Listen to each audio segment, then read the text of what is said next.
Yo, yo, yo. All right. Welcome back to another episode of the Miami Collins Show. As always, I'm your host, Jaden Gonzalez. Happy Thursday, everyone. Hopefully, everyone had a very relaxing, great day as we head closer and closer to the weekend and another week for Miami football where we're kind of in limbo of how do we feel? How are we feeling as a fan base? How are we feeling as in all facets because you're coming off another loss, another heartbreaking loss where you're kind of searching for answers, searching for really anything right now of positivity, of kind of hope or happiness looking into the rest of the season. 18 in the country, the college football playoff committee did not do you any favor, as they really probably shouldn't have given us any favor anyway. But number 18 in the country, they have a long way to go if they even want to be considered for the playoffs. And at the moment, they're currently not a playoff team and not playing like one, especially after what happened on Saturday against SMU. It speaks to where this team is at. It speaks to the issues that this team has had in the Mario Cristobal era, where they start a season extremely well.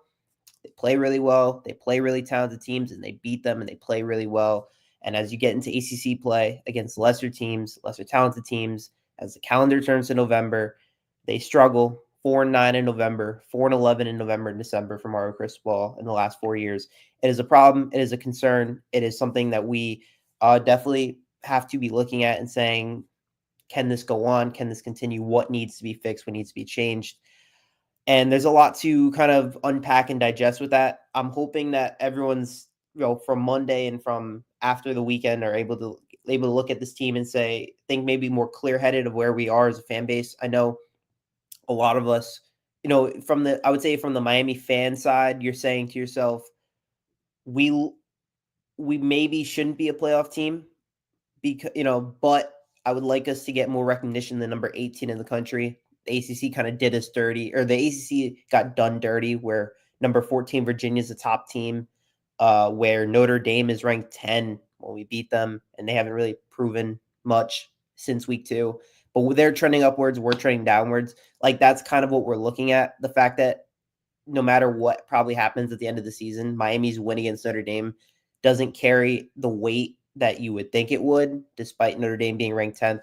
That's, regardless of that, the issue that I'm having with this team is that they are lacking the consistency. And that's what the committee said. The committee said the team lacks consistency. They lack any ability to prove on a game-to-game basis that they are a legitimate college football playoff team.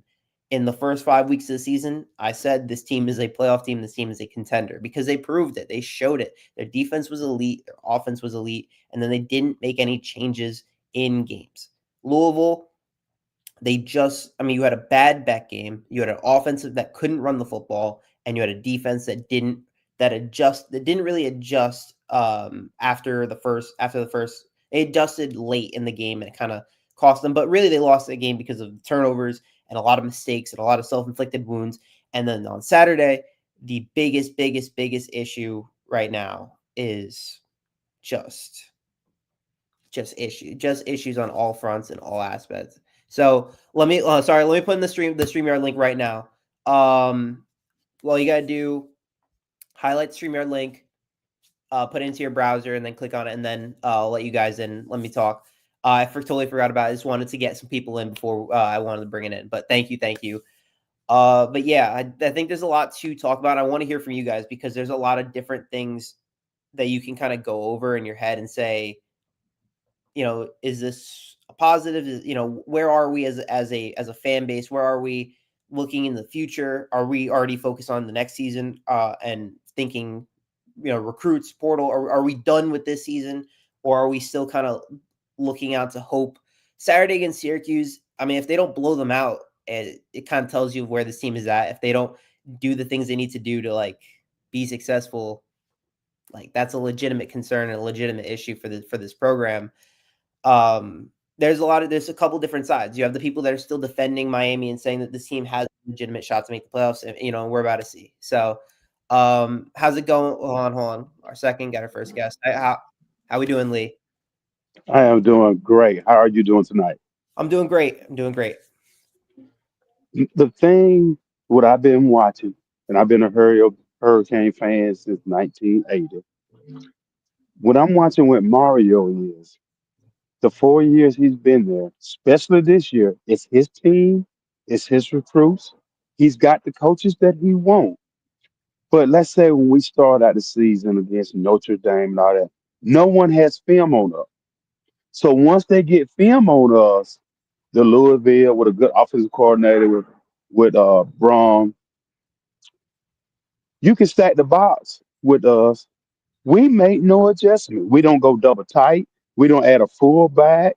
We don't go four wides to make them go man on man. We stay at our same offensive set, and we trying to run in between the guards and the tackle. And the center is getting killed. We can't run because of him, and we're not making no adjustments for that.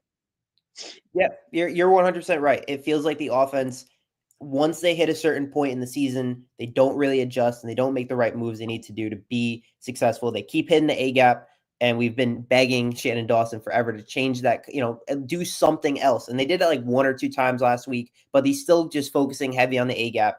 And with SMU specifically, the offense just felt so bland, vanilla, and conservative after Beck's first interception. It felt like everything just went tunnel screen, run up the middle, and it felt like an offense that was just so bland that it wasn't able to kind of do anything. And they put up 20 points, even though they out yarded them the entire game.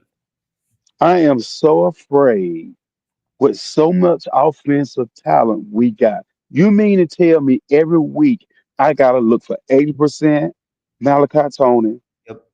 No, I'm gonna say 50% Malachi Tony, 40% running game, 10% CJ Walker.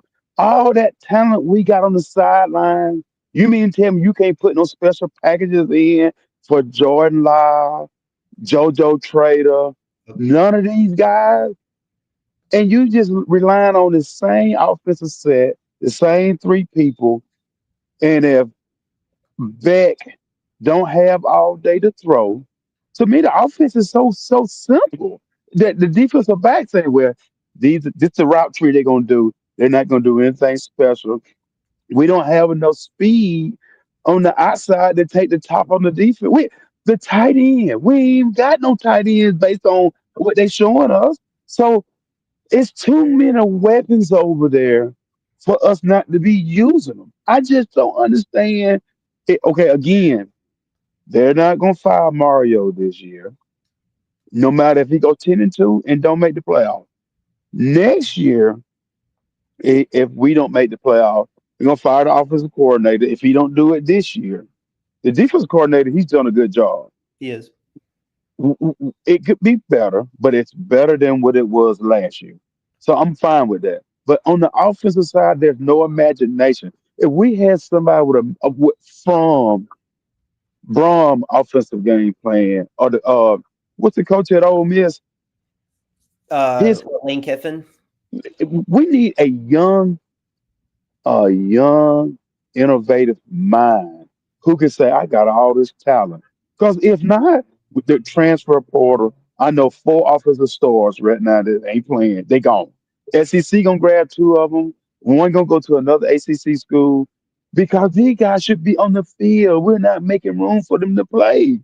There's no excuse for Kevin Beard not to rotate people in there because they might miss one block or something like that. All the starters make mistakes. The offensive tackle, the number one pick we got, he keep jumping outside, and they keep wanting to use this excuse of the other teams assimilating the snap count. You can't change the snap count. That's some bull.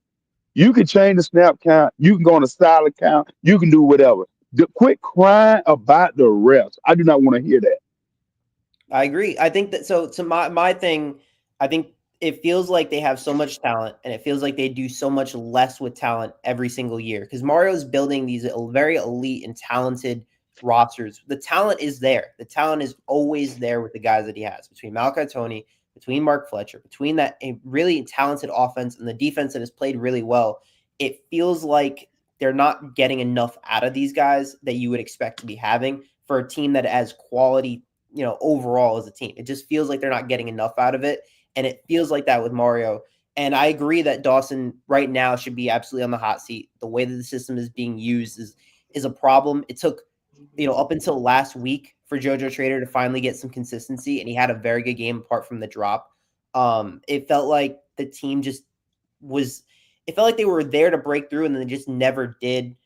Against a defense like SMU, where their passing defense was one of the worst in the entire country, and for them to not throw the ball deep, for them to not throw, and take the top off as much as I would wanted them to me was a big concern, and it's a concern that I kept noticing during that game. Like they could have done more to exploit a team's weakness, and it felt like they just went back to the basics and went back to what they think that they do best at instead of changing their game plan. Like they did it against FSU, where they made some nice different plays, and then we stopped seeing that from the fourth quarter of FSU to right now. We haven't seen any of that.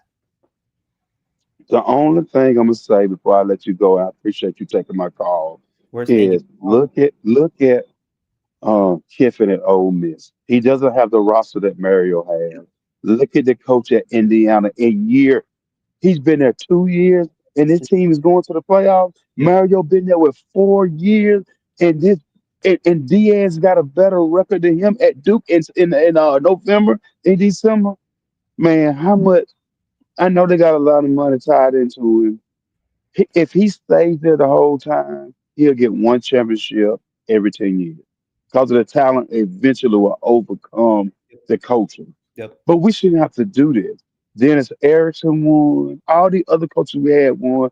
Now we on a 20+ year drought because 1 year we got the offense, 1 year we got the defense, We can't get both. 1 year we might have a special. We can't put it all together, and they giving him all the money, all the NIL money. They said, Mario, we've given you everything. We've never given these other coaches. And you losing to team. I can see if you'd have lost to Notre Dame, lost to Florida in the beginning of the year. You losing to some ACC scrubs. The reason why they ain't gonna take but one team out of the ACC, because the conference is the weakest ever. Yep. Thank you for taking my call. I appreciate you for letting me vent. And I love your show. I got a question for you, Lee, before we go. If Okay. they were to fire Mario, do you think that they can recruit the guy that they bring in can recruit to the level that Mario can bring in? Because the question with Mario is that I think he's a fantastic recruiter, and he's a below average head coach that's costing them these losses in November and December. Okay, and everyone hanging their hat on his recruiting. He's A+ recruiter. But you think Lane Kiffin can't win with this talent down here? You think that coach at Indiana can't win with this I talent? think They many got coaches can, yeah. they got all three of the phases covered. You got to be a A+ recruiter. You got to be a X and O coach, and you got to be able to pick correct coaches. Look at Nick Saban. Look at the who staff he had over there at Alabama. That all them coaches left and became head coaches. Who on our staff aside the guy that went to SMU and Diaz, but we don't have no Yep. great coaches that are to be the first thought you would pick if you was at Georgia or you was down. Look at Florida State. They stuck where they can't fire their coach because they ain't got enough money. Yep.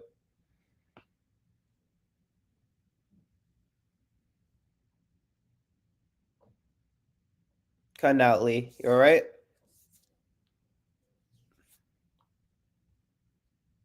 Hold on. Yeah, I'm here. All right. There you go. There you go. Yeah, they got to get a leftover coach because they don't have no money. We Mhm. got the money. All Mario's got to do is get him a young coach with an innovative mind. He is really going to be like Dabo Swinney in Clemson. Dabo has faded out because he's stuck up under the tree for being like Nick Saban. Nick Saban is fooling people. He ain't slick. He left coaching because he couldn't stockpile his bench. NIL has made it a equal playing field, and he used that as an excuse to get out of coaching because now the playing field is equal. So you got to be a great X and O, great recruiter, not just a great recruiter. What good is it? You stop piling all the talent and you can't coach it. So if you can't coach it, I got to sit there and be honest with myself. who is the best offensive mind that I could get to come in here and put Miami and these Miami kids in the spread offense and use this speed. We're not even using the speed until we got Malachi Tony in 4 years. Yep. This is just too easy for a fan on the outside who can watch television, know how much speed down there in Miami, and we can't get to the playoffs. Not just say win the ACC, not win the national. It should be a standard. If you don't make the playoffs at Miami, we you after 4 years, you gone. He been there 4 years. We're not gonna make the playoffs. He should be gone.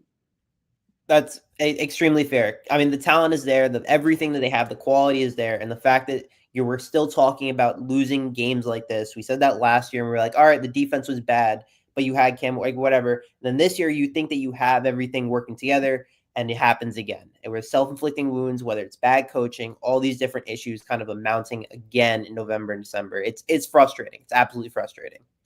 And it's not the players. Let's watch the games when we lose. We should be running 100 plays a game if we running play within 20 seconds of the clock. We wait to the last 3 to 5 seconds of every play to call a play. Mm-hmm.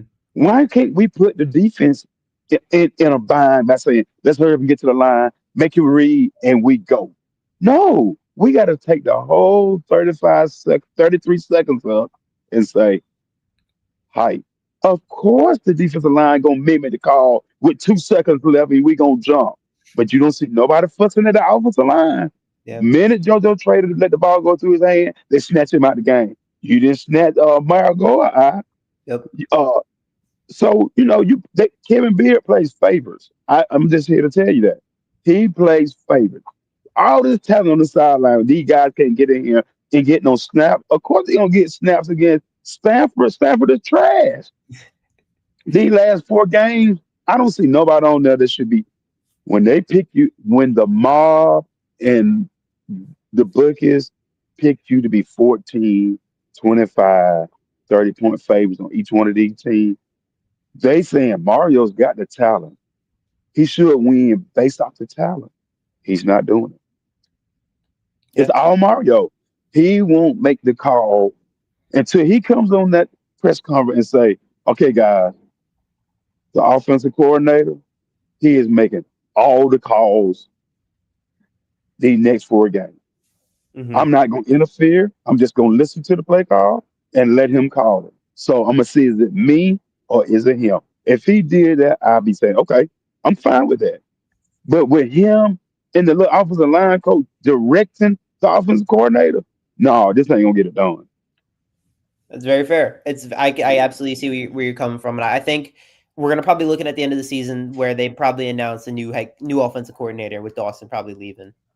Okay, let's say Dawson leaves and we get another offensive coordinator, but he can't call his play or run the offense like he wants to. Then what? So you then think it's a Mario problem, and then Mario's going to okay. 100%.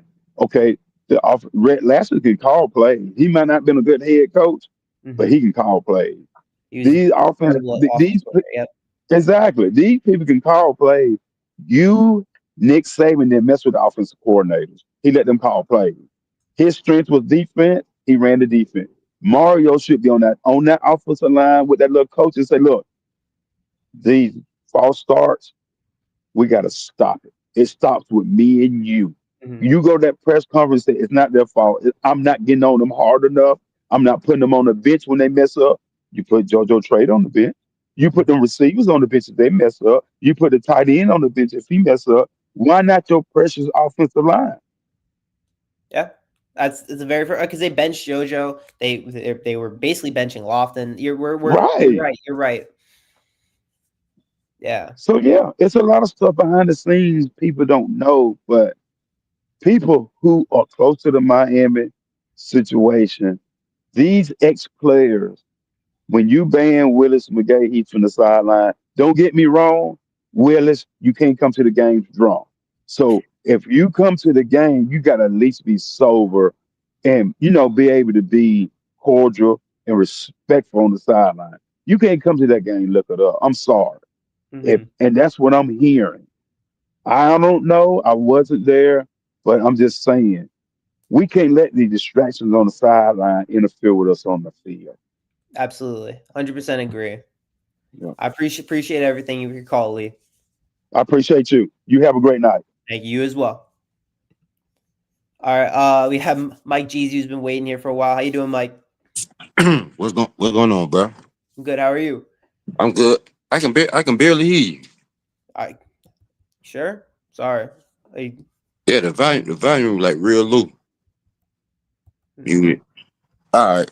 All right. I'm doing good. How about yourself? How about yourself, big dog? I'm doing good. I'm doing good. I'm curious. What you interested in talking about right now? Oh, what Mr. Lee was saying, yeah, totally agree. Mario, Coach Mario, and Maribel have with that offense, how the offense look, the play calls, yeah, man, that running A gap, yeah, that's Mario and that's Mario and Maribel. You Mm-hmm. know what I'm saying? Like real talk.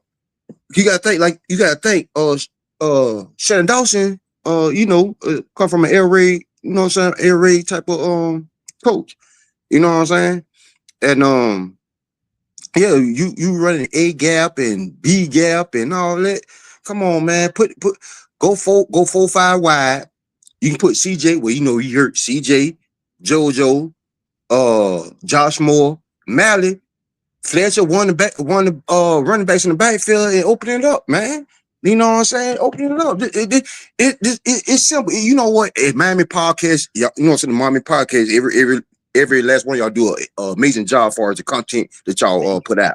I want to see that. Number two, it's like, bro, it's like if we can see this as as y'all podcast and fans, bro, how the hell y'all ain't see this? So with me, I know it's deeper than football. You know what I'm saying? Because it's no way that we can sit up here and dissect this, that, and the third, A, B, C, D, E, F, G, so on and so on, and y'all not seeing this. And y'all getting paid millions of dollars to do this. You know what I'm saying? Man, listen, bro, you can go and coach Miami right now for free. I bet you them boys can go and make it to the playoffs and win the ACC. Hey, You know what I'm saying? It's that simple because the talent, like I said, I get credit where credit due. Mario, probably one of the top 3, top 5, maybe 1 or 2 far as breaking in and evaluating talent, recruiting. We give you that. Yeah. Oregon, yeah, we'll give you that. But see, it's a difference when it comes to game day, bro. I said at the beginning of the season, I said Miami, honestly, I had Miami going win the ACC. Actually, I had them win the national championship. I ain't say nothing about the ACC. I had them win the national championship because it's in Miami. You know what I'm saying? But, I was on some other stuff. But as the season went on, I'm like, Louisville, bro? Like, come on, bro. Like, after we got beat by Louisville, I really, like, I really stopped getting on Miami podcast because I'm really like disappointed because, bro, you have NFL elite talent, bro. It's no way in yet that we say 6-2 right now, bro, with that team. I can see last year's team because of defense. This is no way, bro. It's coaching, bro. It's coaching. I ain't much knocking Corey Helderman. I ain't knocking Shannon Dawson. I'm Mario and Maribel, bro. Okay. Bro, it's no way Carson Beck. I know, you know what I'm saying. At times, he like to go to the other jerseys. Bro, you played in the SEC, bro. You went 24-3. I know you had them Georgia defenses. You know what I'm saying. I'm gonna keep that in perspective. But also, last year, Georgia O-line was kind of, you know what I'm saying, below average. Receivers led the nation in drop passes. So get what? ETN transferred from Florida. And when he transferred from Florida and went to Georgia. And then you had Mike Bobo. So I understand, back then he put up the numbers pretty similar to Nussmeier from LSU. Yep. But bro, you went 24-3 in the SEC. Took that same Georgia beat Texas 2 times last year, bro. Yeah. So you mean he transferred to an ACC school called Miami? Got a brand, one of the top 2-3 brands in ACC. Maybe might be the first for the brand. Mm-hmm. You done lost 2 out of the last 2.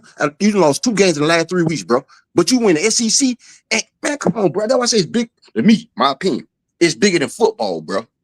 Cause like I say, and bro said he was saying something about if I ain't mistaken, I could barely hear something about the mob, but the spread. Oh yeah, boy, that's what I said. If you could bet on anything, if you could bet on team, the spread, player part. Yeah, it's a $1 billion industry. So you know what I'm saying.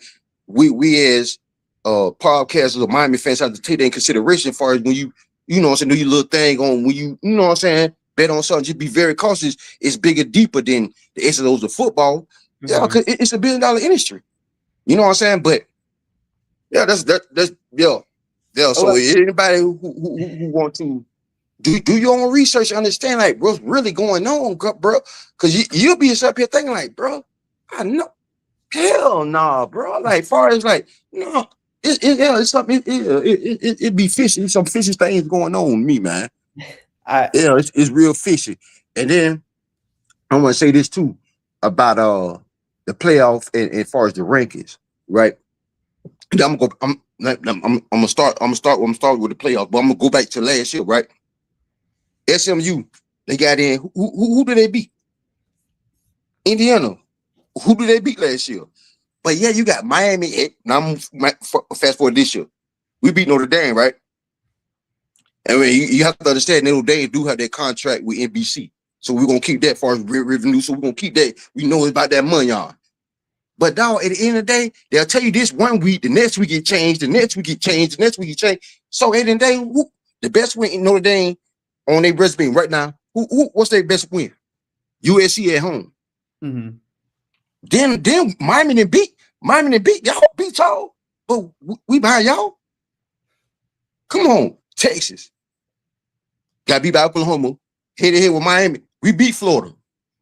Bro, y'all got beat by what, 10 points? 10 or more in a swamp. So make it make sense, bro. Like that's why like you come on, like it don't make sense. It don't add up, bro. It don't add up. Like, and I ain't saying like, depend on other teams, but I'm saying Miami should have took care of business. You know what I'm saying? Real talk. But I'm saying, like, if you really sit back and watch these games, not just Miami, and you see that, like, bro, make it make sense, bro. So it's fishy, bro. But like I say, the brand, Texas got that oil money, Notre Dame got bro.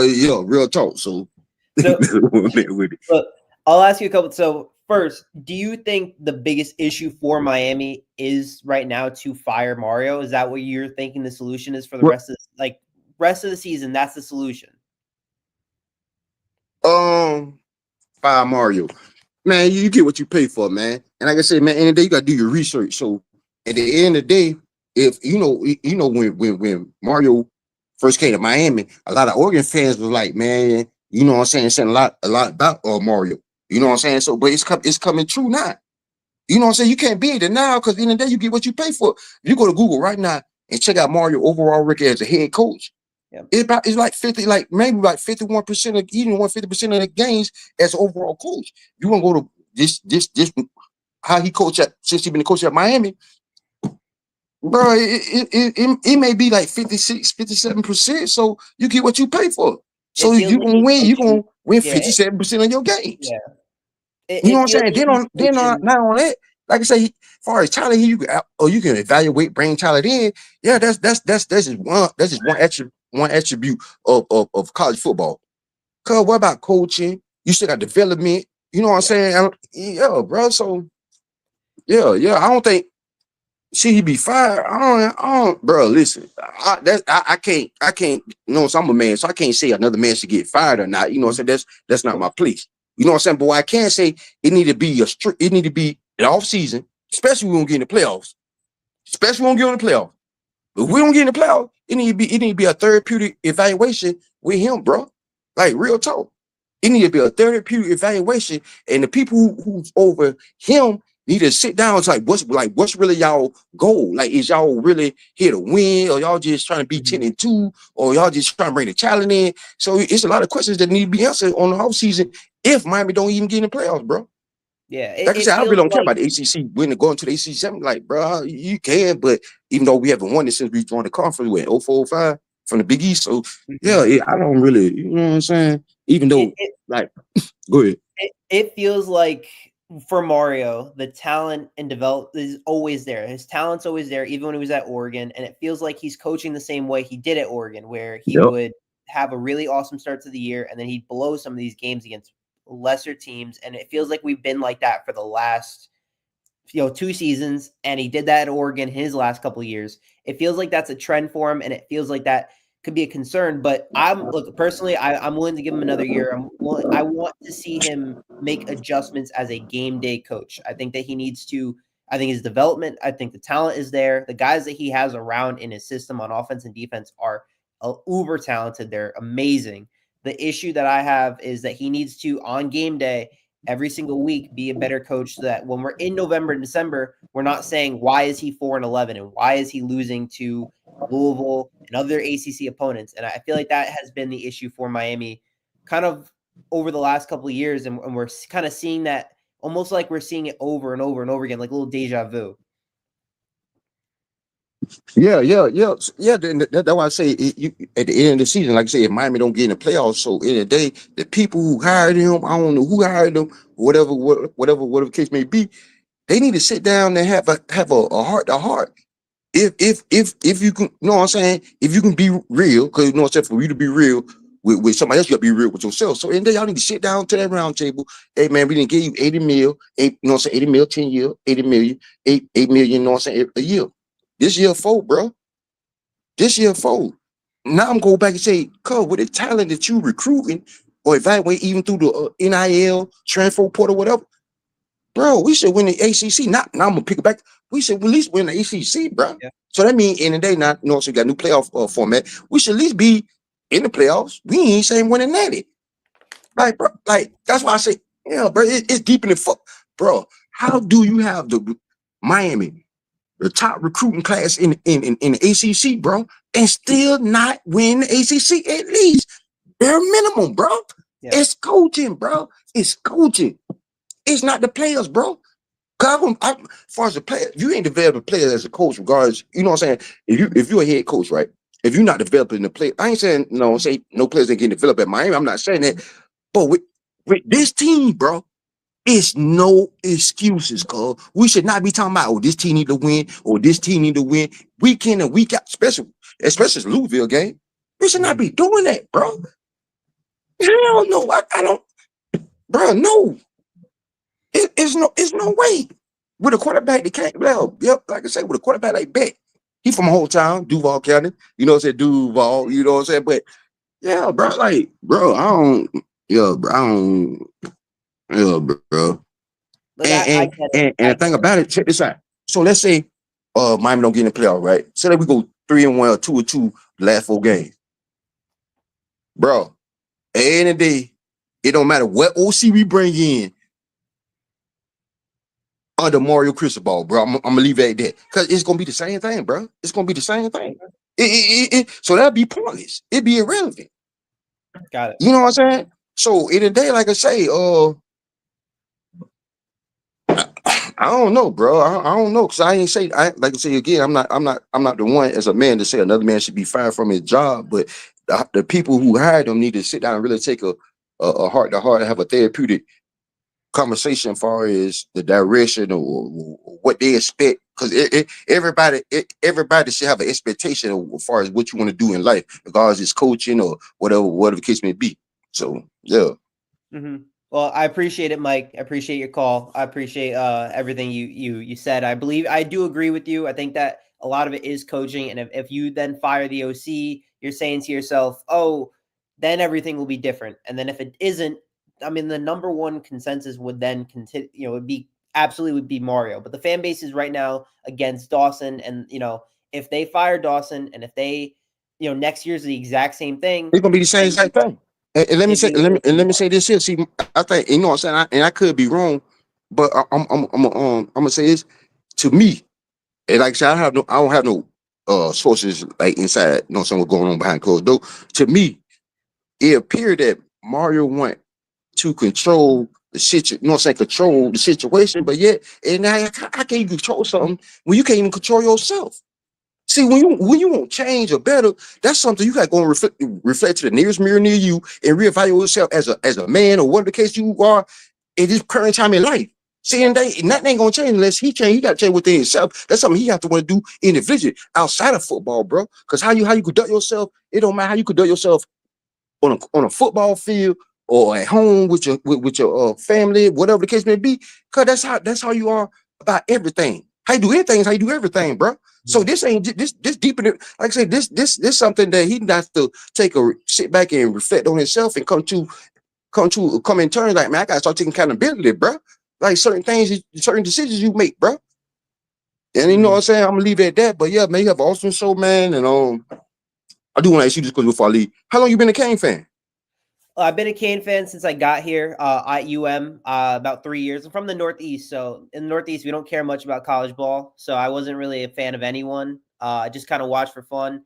When I got to UM and started doing all this stuff, working, covering the football team and all that, I've been watching them my whole time. So the last 3 years, but I've been deflecting on you guys quite a bit on because you guys have been fans forever. So I always love to hear what you guys got to say because you guys have a real fan, perspective about seeing everything from that kind of, aspect for the last, 30 plus years. Yeah. You like I said, you picked the right program. It's just, you know what I'm saying, it's unfortunate you came, you know what I'm saying, like you came in under these terms as far as like coaching. Like I said, if you've been a fan for 3 years and you can see what's going on, then yeah, it's amazing. You know what I'm saying? It's kind of crazy that other fans who've been fans for 20 plus years don't see it, but you've been a fan for 3 and you know exactly what's going on. So get away and they get what you get. I salute you, bro. You know what I'm saying? But like I said, you picked the right program. It's just, bro, just be patient, bro. We've been patient for about 24, 25 plus years. I know that. You know what I'm saying? Just be patient. What would they say? Good things happen with those who wait. So yeah, but long as Mario coach, we're gonna continue to keep waiting, bro. Yeah, I appreciate the call, Mike. As always. All right, bro. You have a blessed one. Thank you. You as well, man. Thank you. Yes, sir. Yes, sir. Thank you, Mike. As always, I'll post the link one more time. I wanna respond to some of these comments, and I've just from what I saw, KB, the quarterback situation is a big concern, obviously with Beck leaving. I don't think the quarterback's on this roster. I know there were tweets over the last couple of days about Miami making it known they're going to go into the portal. The rumors that Lenore Sellers might, not go into the draft and then go to Miami. There's a lot of different things up in the air. I don't have any sources to confirm or anything that. I trust those guys. I can definitely see Miami going into the portal with. They're going to probably spend even more money because I think that the issue that they're going to see is, hey, if we keep spending more money, maybe eventually we'll start bringing in wins and stuff like that. And it feels like we have to continue this kind of trend of throwing money at things, and eventually the talent will overcome the issues that this team has had every single year, which is not a smart thing. Eventually they're going to realize, hey, this isn't going to work. Eventually they're going to realize, hey, we're spending 35, 40 plus, however much money they're spending on a consistent year.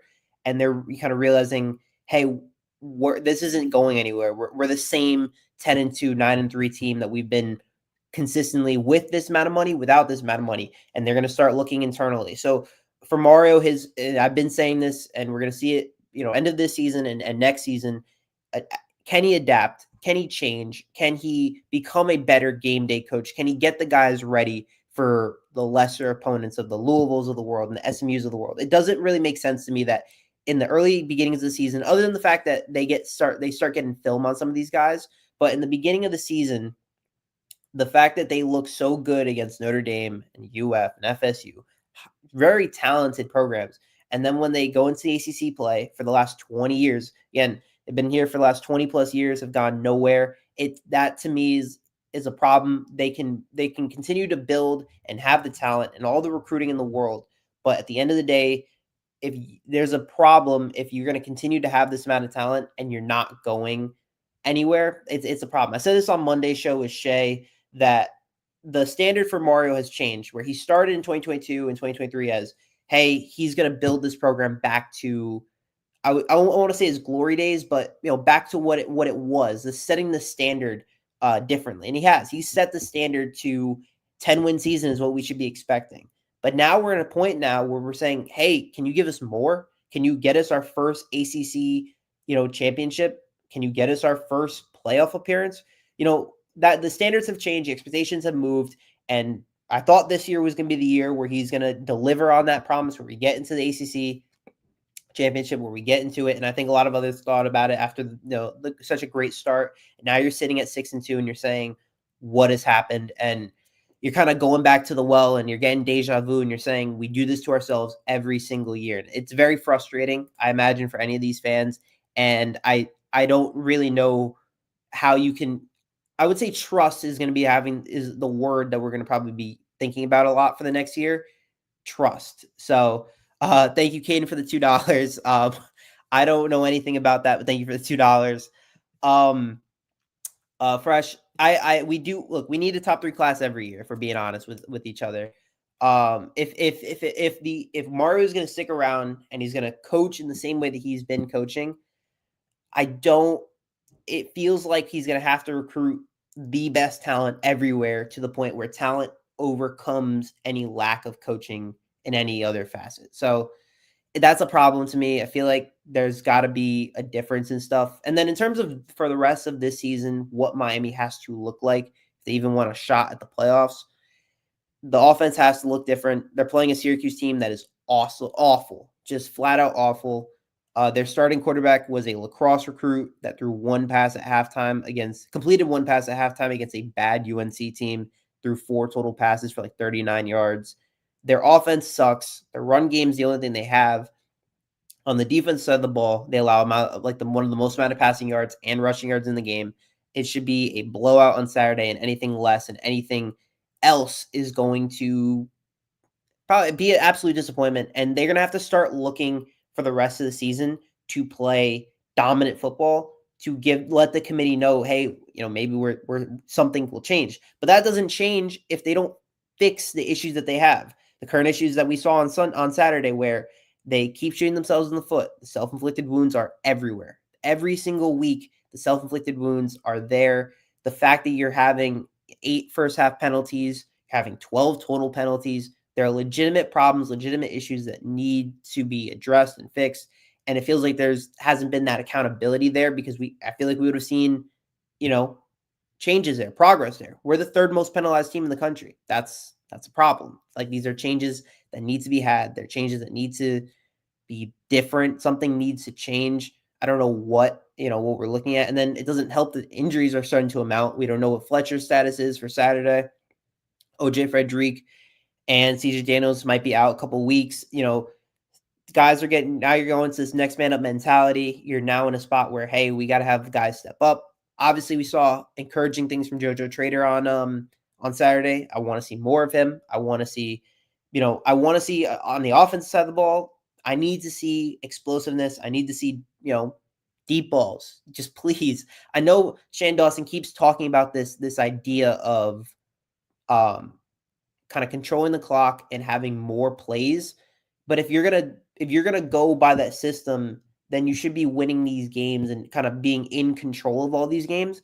And they're not in control of these losses. They have not been in control of them. So you can't really go to that system if that's like what you're going for. So they got to start, being different, be more creative. I kept saying it, the way that they played against FSU is some of the most creative football I saw from them, because they knew FSU was going to heavily stop the run. So they said, hey, we're going to throw the hell out of the ball. And they threw the hell out of the ball. They made some incredible plays. Daniels and Tony were incredible. Beck was probably his best game at Miami. And now we're 4 weeks later, basically a month later. We're number 2 in the country. Now we're number 18. And now we're basically saying we're looking at 2027 and kind of seeing what we have. And we're going to have guys go to the portal. And we're going to bring in other guys. And we're kind of in this cycle of, where do we go from here to kind of break through?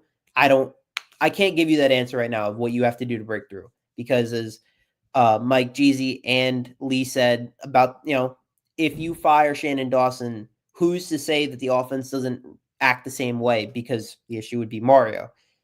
Very valid point. We have no idea. It's a lot to kind of, obviously, I don't think Mario will get fired. They have a lot of money attached to him. He's been an incredible recruiter. And if you were to fire him, you now undergo a massive rebuild where you're losing the guys that Mario recruited to be there. Mario recruited these guys. You maybe lose Jalen Waters. You maybe lose Jackson Cantwell Darion Coleman. Some of these guys, you might lose these guys if you let Mario go. So maybe the more likely idea is maybe you fire Dawson, bring in a new guy, and maybe something changes. Or they trust Dawson enough and they keep him for another year. And it's, the fan base seems split on this idea of Dawson and where does Miami go from here now? And I don't know. I'm interested to see what you guys got to say. Again, you guys have been fans way longer than I have. I cover this team and I am watching them religiously, but I'm not, I haven't had the rooting interest in them as long as you guys have had. So I'm always curious what you guys have to say and what should be changed or what should be different. I'll post the streamer link one more time. After that, I'll call it. But again, I think we've seen progress, and we thought we saw progress, and then we didn't. It's like, where do we go? Where do we go from here? I don't know. And it doesn't help that Syracuse this week isn't going to be a test for them. All I guess you really can do if you're really still invested in this team is to be rooting against, some of these guys, whether it be Notre Dame for the rest of the year, whether it be any ACC team to implode or Texas and Oklahoma and one of the Big 10 schools or Big 12 schools. Like, there's obviously a path for Miami, not a big one. The committee said it themselves. Consistency is their biggest issue. It sucks, really does suck that you can go 0-2 to start the year and go undefeated the rest of the way, make the playoffs easily, instead of a team that started the season really well, played really good teams, and is trending super downward. What are you going to do? The committee's the committee. And then people talk about the refs. Sure, the refs were bad. Miami was also equally as bad. And I'm not saying the refs were the reason why we lost an extremely winnable game against a lesser talented SMU team with one of the worst passing defenses in the country and made them look semi-decent. You made them look semi-decent because your offensive system was too conservative. You chose to continue to sticking to running through the A-gap. After the Beck's pick, the bench JoJo Trader, and you just start going for the same tunnel screens to Tony. It felt like Tony was getting every single touch, which I love him, but him getting every single touch, it just becomes predictable. And someone made a good point here earlier that when people start having film on Miami and they get so predictable, they struggle to make changes. And we saw that with Louisville. Louisville watched Miami play, and they said, hey, this team on defense was pretty predictable. So Jeff Brom, he says, all right, I'm just going to throw the ball. He's telling Miller Moss, hey, throw the ball quickly. If you don't throw it quickly, throw it to the ground. And they did that, and it worked, and it got them to a win. They got them to an upset win. They threw the kitchen sink at Miami, and it worked. Corey Heatherman and them adjusted a little bit later. I still think the defense has been a massive positive on the season. They had -2. They held SMU to -2 total rushing yards through regulation. It was a dominant performance from that run defense. But the passing defense, yeah, they showed concern. They showed issues because SMU played a hurry up system, and Miami's defense, they didn't. I'm not sure if they looked ready for it or if they were kind of tired or maybe whatever it was.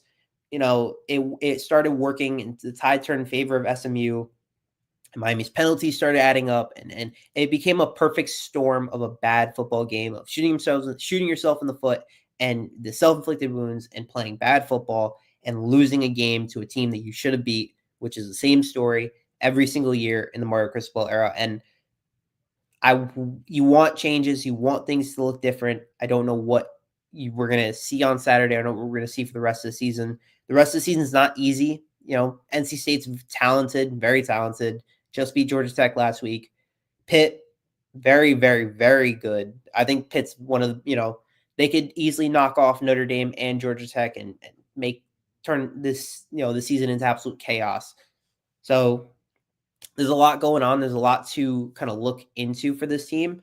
I'm curious again, what do you guys think, is where we are at as a team? Are we focusing on 2027? Are we focusing on 2026? Are we focusing on what quarterback to bring in, what money to spend on, the guys that are going to be staying and leaving?